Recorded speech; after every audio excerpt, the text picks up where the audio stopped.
friends. Hi friends, today we will talk about how to fix or how to solve the problem of clear cache on the application of Discord. We go to Discord app.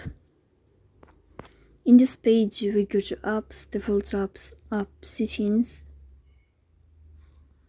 In this page you will click in this window of Discord as you see.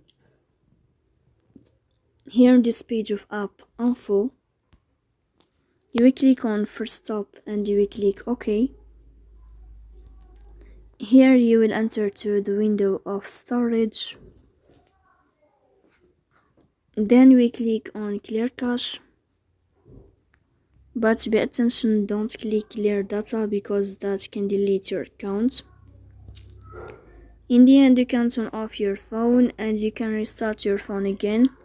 So please don't forget to press the bell icon.